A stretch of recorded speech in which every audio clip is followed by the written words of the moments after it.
Are you willing to put aside all speculation and announce to the people here that you are not running in 2020? No. Overall, wages are down. People are working longer hours for less money. Obama keeps current illegal immigrants. African Americans being mistreated in Also society. noting that world leaders laughed at President Trump. Amendment Thanks to the Russian witch president's hunt. trade war. You know what it is? My new slogan, 2020. Keep America great.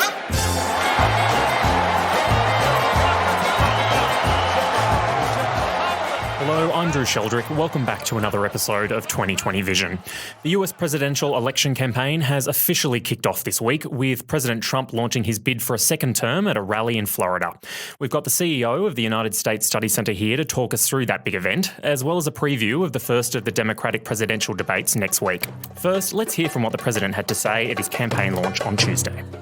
Together we stared down a corrupt and broken political establishment, and we restored government of, by, and for the people. Our economy is the envy of the world, perhaps the greatest economy we've had in the history of our country. That is a lot of fake news back there. That's a hoax. The great hoax we did in the middle of the great and illegal witch hunt, things that nobody have been able to accomplish, not even close. Nobody's done what we have done in 2.5 years. Virtually every top Democrat also now supports taxpayer-funded abortion right up to the moment of birth, ripping babies straight from the mother's womb. We would drain the swamp. No collusion, no obstruction. Crooked Hillary. Justice Kavanaugh, highly respected. Our radical Democrat opponents are driven by hatred, prejudice, and rage. They want to destroy you, and they want to destroy our country. Is it going to be Make America Great Again, which is probably and possibly the greatest theme in the history of politics, I think. You know, there's a new one that really works, and that's called Keep America Great, right? Keep America Great. Professor Simon Jackman, welcome back to the podcast. Good to be with you. Was there anything new that Trump was offering in Orlando this week? It seemed sort of pretty classic Trump. He seemed energised. There was lots of interaction with the crowd, a lot of familiar themes. So is he going to stick with that, or is he going to offer voters something new in 2020? He's offering the fact that he's the incumbent, and as opposed to 2016. And he's also offering his record, a pretty healthy economy for the time being, and tangible evidence that he is indeed making America great again. And he will point to the economic record as evidence of that. And the other thing I heard in the speech is the Mars mission, you know, other signifiers of American greatness under his watch. And so he'll be pointing to that. And in so doing, Drew, doing the things that incumbent presidents do when they run for re-election. It is still Donald Trump, still very unconventional, but pointing to your legacy, particularly with respect to your record, particularly with respect to the economy, that is straight out of the re-election playbook. And I heard Trump talking to that pretty loud and clear. Is this early to launch a presidential re-election bid? Obviously, the Democrats are already fighting it out in the primary contest. 18 months prior to an election seems quite early for a president to be hitting the hustings. Yeah, and look, the Dems are out early. And so he's probably decided let's also get out there on the front foot. But to some extent, he's never really stopped campaigning. He filed paperwork for his re-election bid literally the day of his inauguration or the following day, so he could fundraise and keep that activity alive and legal. But it's been a touchstone of his presidency to be out there on the hustings, if not every weekend, every other weekend, a rally, perhaps not as big as the 20,000-person event we saw this week, but he has done, 5,000, 8,000-person rallies regularly throughout his presidency, and in Florida and other key states in the South and some of the upper Midwest states. He's never stopped going back to the base from the get-go. To some extent, this speech was sort of a longer form version, to some extent, of the speech you will see him give regularly, other than the magic words, and I'm running for re-election. He's been doing that from the get-go. Yeah, well, we heard the new campaign slogan, "Keep America Great," months or even a year ago. So it's Right. it seems to be something that he relishes most about the presidency. This campaigning, this speaking to his base. Surely that is what he finds most attractive about this role. It certainly seems that way. There are two pieces to this. One is sort of the more, rallies as therapy for the commander-in-chief, and I think that the senior White House staff may be engaging in a little bit of that, get the president away from the pressure of the White House and the criticism and all of that, and the Mueller investigation and all the heat around that, getting back out in his comfort zone, and that is ad-libbing it in front of his people, a friendly crowd, number one. But number two, Trump's presidency, he comes to office elected with not a majority of the popular vote. Remember, he wins the Electoral College but loses the election. His grip on power to some extent has been a little tenuous electorally. He understands he's got to pull off that trick again if he is to be re-elected. And number two, on the political side of this, is that keeping the base revved up and joined to him emotionally like that is his bulwark against impeachment. Because as long as Republican senators look at his approval number among the Republican base and see it beginning with an 8 or a 9, impeachment, but removal from office through a conviction in the Senate is just not ever going to happen. And it gives him the ability to bat away Mueller and all of those allegations as fake news, no obstruction, no collusion. The base will sort of accept that, and he is out there constantly revving them up and reminding them of why they voted for him.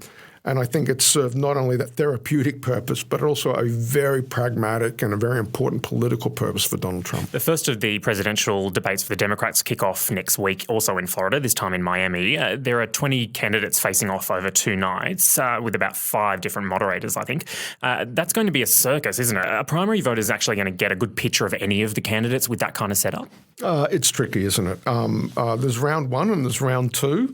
And did you make round 1 or did you make round 2? And is part of the game at the moment. But I think the other thing about this will be keep your eye out for people who are sort of perhaps got your question in mind, and that is looking for a connect moment.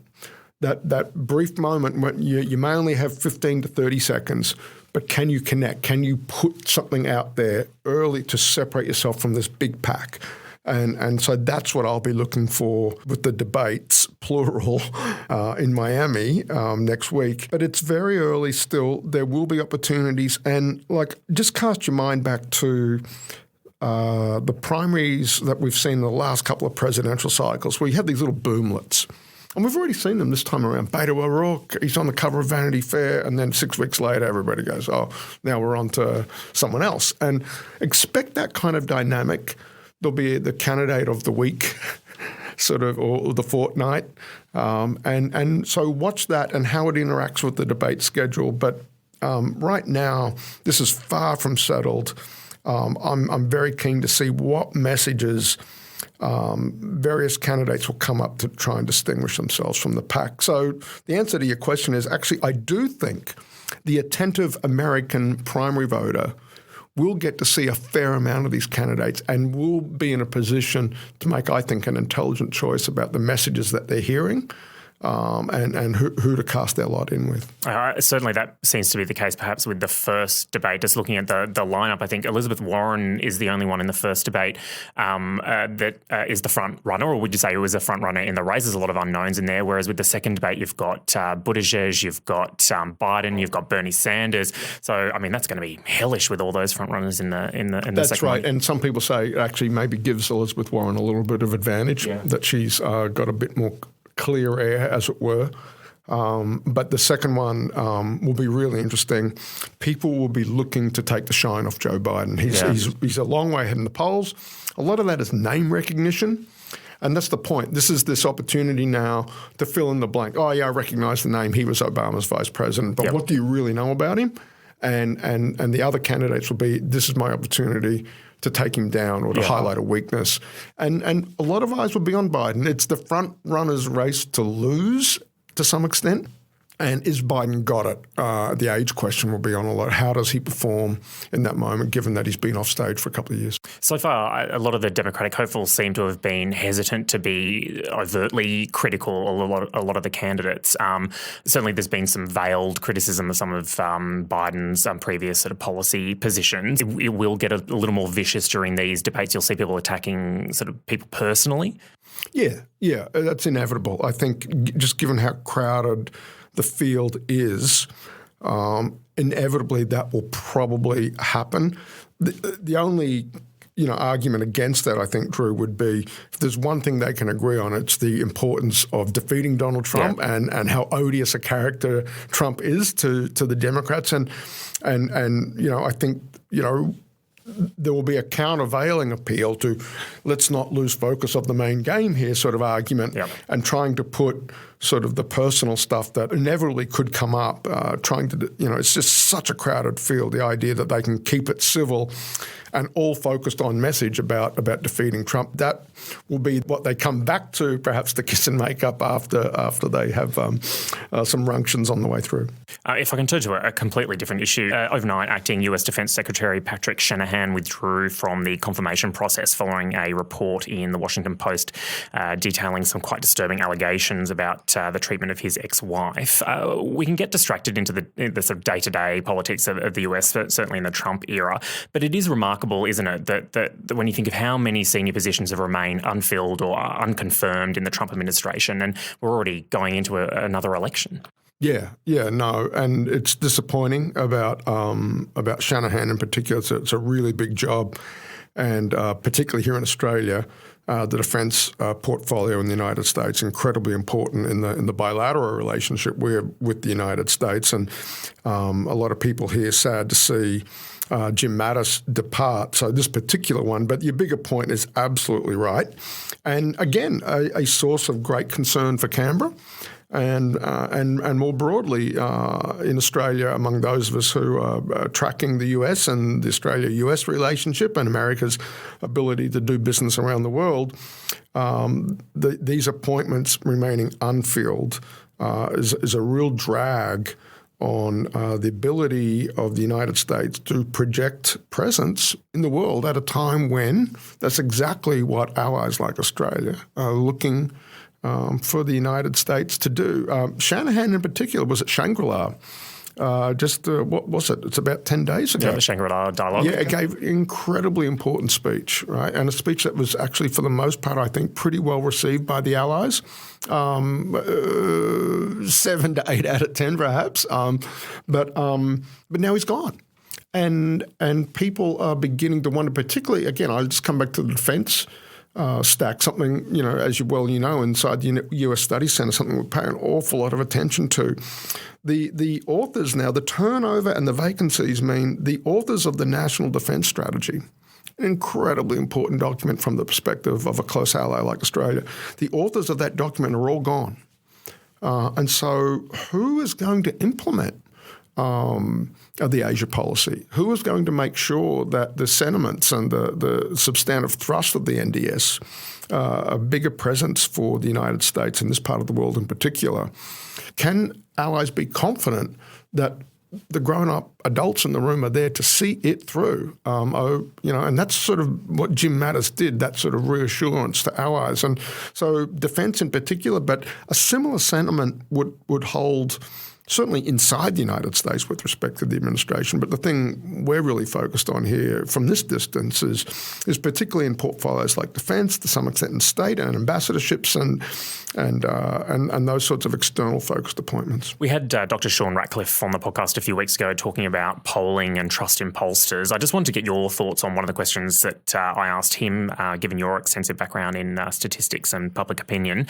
Do you think people going into 2020 are going to pay any attention to the polls after the hard lessons that we've learned, putting faith in them around national elections in recent years? The polls have taken a real hit reputationally, no doubt about it. That said, I think until we get down to small differences, I think the polls are still going to carry a lot of weight, if for no other reason than we've got nothing else to go by.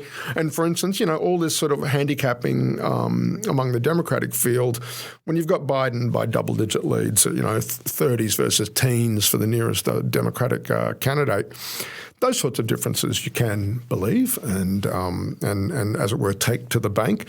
But I think what's going to get really interesting is in the general election contest, particularly in the swing states where the polls were wrong. What is it that the polling industry is going to do differently? Are that bigger samples or some sort of social media component or something? But that, for me, as someone that pays an awful lot of attention to this, it's general election polling in those swing states where we really did get led astray last time. That's where I think, A, there will be a lot of skepticism, and B, a lot of scrutiny as to what it is that the polling industry might do differently this time to earn back that confidence. In the last few weeks, we've also seen types of polling, sort of head-to-head polling, so showing where Democratic candidates are positioned against Trump. Do you find that that kind of polling is going to be useful at the moment? I mean, can we really get an idea of how these individual Democratic candidates are going in a face-to-face contest with the president at this stage? Yeah, look, there is some value to that polling because ultimately electability is a big concern. That said, it's rather speculative this early out because what's going to happen is what we were talking about earlier, is that the Democrats will take a lot of shots at one another. And what happens to those head-to-head numbers as the process continues?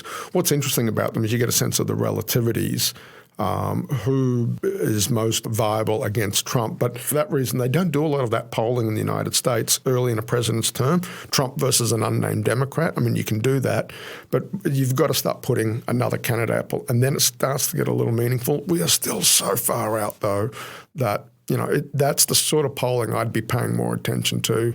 Sort of, where are we? I'd say about 8 months from now, as we get into the pointy end of the Democratic primary season, sort of March, April of next year. Simon, thanks very much for joining us today. My pleasure, Drew. Thank you. Thanks this week to the Babamara Brass Band, Sikrayat and Ketsa for their musical contributions, and to the University of Sydney's Faculty of Arts and Social Sciences for their studio assistance.